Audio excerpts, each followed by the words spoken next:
How many of you have seen Palworld? Raise your hands. This is like the craziest Pokemon clone with guns that sold 1 million copies in 8 hours on Steam. Have you seen this thing?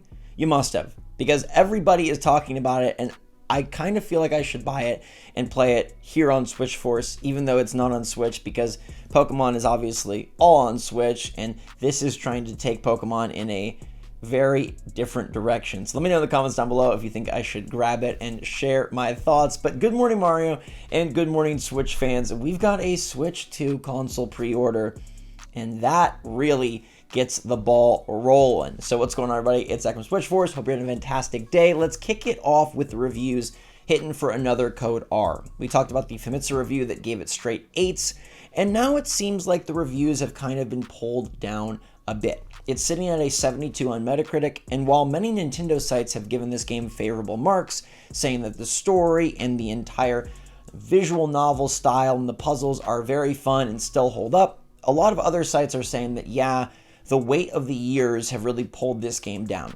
But everybody notes that they're impressed with how much effort and time went into the remaster, and that Nintendo really did put a lot of oomph in making this game modernized, at least visually and performance-wise, for 2024. Some reviews question why they put their money and time into this game as opposed to others, but that is just personal preference. I just want to let you know that most people do really appreciate the remaster and think Nintendo went above and beyond. Some just note that the game is old, and that's kind of how I felt. Personally, if I were you, I would spend your money on Prince of Persia: The Lost Crown. I think that game is phenomenal and will be one of the top 10 games of the year when 2024 is done, even though it was kind of the first release of the year. It's just freaking crazy. I'm still working on a video to kind of highlight a different part than just a review saying like, oh, it's a great Metroidvania, because duh, it's a great Metroidvania. You've heard that everywhere. Anyways, another code is out, and now Nintendo can look ahead to Mario vs. Donkey Kong and Super Princess Peach Showtime. In the meantime, though, we are going to talk instead about Switch 2 pre-order pop-up. This was getting posted all over Reddit this morning as a popular Japanese retailer, Mecha Japan, has listed Nintendo Switch 2 for pre-order with a 2024 release. Now, if you go to the page, you'll see that it says pre-order and it says out of stock. Now, I don't know if it's always been out of stock or this is just something that has changed since they got sort of found. So I don't know if you ever could actually pre-order this, if Mecha Japan is just getting ahead of the curve, if they're trying to draw attention to themselves. I do feel like Switch 2 is the perfect way for companies that maybe feel they need a little more heat to say, hey, wave their arms about Switch 2 and they're probably going to get coverage. It's hard to know in these cases how much of this is about actually prepping for the system versus just trying to draw publicity, but I do think as we approach the February Nintendo Direct and as we approach the March reveal that people like Nate Haight and others have hinted at and indicated could be coming very soon, this is interesting. They do list an available date of 12/31/24. Don't pay attention to that. Anytime a retailer does not know the specific date in the year, they will list New Year's Eve. It's not because Nintendo is planning a bash before the ball drops. It's just because that is the placeholder that everyone uses, because literally nothing comes out on December 31st. Nonetheless, this is interesting. We have not seen a Switch 2 pre-order pop up anywhere as far as I know, and I do wonder if Mecha Japan has some inside info. We're expecting a Nintendo Direct in the next couple of weeks, early to mid-February, and then like I said, that March date has been tossed around by a number of sources, and it seems like if Nintendo is going to launch this console later this year, March or April is when we will get the reveal.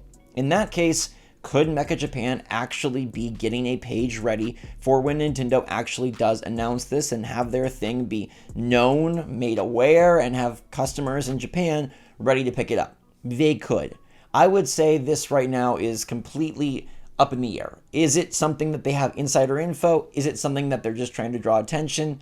I don't know, but I do find it fascinating that somebody has put up a pre-order, and I feel like the more there is smoke, the more there is fire.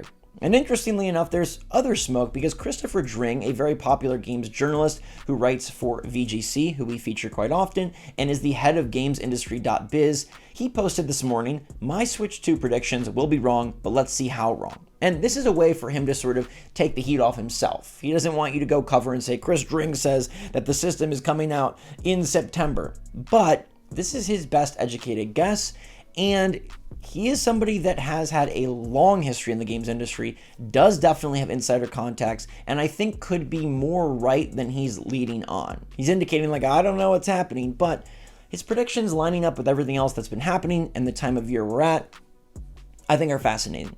First, he says Nintendo to tease Switch 2 before the end of March, possibly the next Direct, but I think standalone. And that lines up with what I've said, right? Nintendo does not use the Directs as a hardware moment. They'll have their own reveal, as they did for the Switch 1, the Switch OLED, and the Switch Lite. Posting a sizzle trailer is a great way to get people excited. It just pops on YouTube one day, boom, we are in it. So he thinks that'll happen before the end of March, which gives a 2-month window here for that to occur. Probably not in February, because that's when the Direct most likely will take place. So you're then given March, which is kind of what we've all said all along. He then says there will be a full reveal in summer, which would line up for a June Direct reveal. And I do think that makes sense, although I wonder if they would go earlier. Now that E3 is no longer a thing and Nintendo doesn't really associate with Summer Games Fest, there's no reason they're tied to June, except that's the month they've used previously. If they feel like releasing more information and a full reveal in May makes more sense, they could do it. If they think July, they could do it. I suppose they also could just do their full reveal in March or April, although utilizing the same cadence as they did back with the Switch 1 launch, which saw a trailer in October, a big reveal in January, and then the launch in March, seems like the way to go. And he says that would continue with a launch in September with a new 3D Mario. Again, the thing that we've been hearing sort of across the board. Nintendo has been prepping a new Mario since Mario Odyssey. They did dabble with a new style in Bowser's Fury as part of the 3D World port, but the 3D Mario team has not made a full new game in ages. It definitely seems like they're saving it for launch. Where Dring gets a bit crazy, I think, is saying Mario Kart 9 in October. That Nintendo would utilize this launch window to drop Mario Kart. Now, that would line up with how they've done things for the Switch, right? They launched with Zelda, then they quickly had Mario Kart, and they had Mario later. But remember, that was a ported Mario Kart. And the fact that the course booster pass is still so fresh, I feel like Nintendo will wait another year for Mario Kart. There's a Mario game that will inevitably sell gangbusters. I think Metroid Prime 4 could do pretty well as a console showpiece. And then Drink continues with a cross-platform Pokemon in November, indicating some sort of Let's Go or another remake, given that we're not really probably ready for the next true generation. I think Pokemon, totally gonna happen. Mario, totally gonna happen. I just don't really buy into the Mario Kart 9. I don't think that Mario Kart 9 is going to feature in the launch lineup. It could come early next year, but I think that would be utilized as the big holiday title for 2025. I could be wrong, but given that Mario will be out in 2024, they're not really ready for a new Pokemon generation, and the Zelda team surely does not have a brand new 3D Zelda.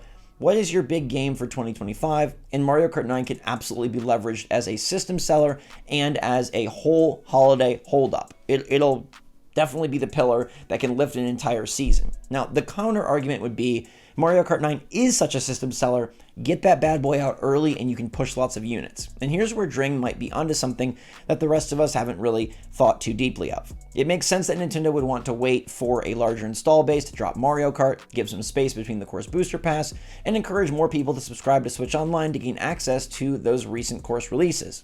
But the counter, the other side of the coin, is maybe Nintendo wants to make a very huge push to get you to convert from Switch 1 to Switch 2. And if 3D Mario and Mario Kart 9 are exclusive to Switch 2 with no ability to play on the current Switch models, man oh man, are they going to convert users. Everybody wants to play 3D Mario and everybody wants to play Mario Kart, and if there's new in both of those franchises, boom, you have a humongous launch. I think the Switch 2 launch is going to be gargantuan no matter what, but that would really send it into the stratosphere. If Nintendo really did want to launch a new Mario 3D title, a new Mario Kart, and a new Pokemon, as well as more niche titles like Metroid Prime 4 and who knows what else and third-party partnerships, this could be the greatest Nintendo launch ever. And I think it's going to be super strong regardless, but Dring's thoughts are interesting to me, especially lining up with this pre-order post on Mecha Japan the very same morning. As we enter February and March, things are going to get very interesting, and I fully expect to hear more fake theories and real rumors and leaks. So I'll try to keep you posted and sift through what is really out there and what makes a lot of sense, what sources seem to be just trying to grab views, and what sources seem to really know what they're talking about based on past precedent. Hopefully I can be your guide through this roller coaster of time, ultimately leading though to the biggest drop of the decade, which will be Nintendo Switch 2, and I think a 3D Mario alongside it. So let me know your take in the comments down below. How do you feel about the pre-order pop-up? Are they just trying to get attention, or do they know something? And then Dring's predictions that he say will be wrong, I don't know. I think he's really onto something here. Thanks so much for watching, everybody. In the meantime, stay safe, stay healthy, stay happy, stay positive. Love you lots. SwitchForce out.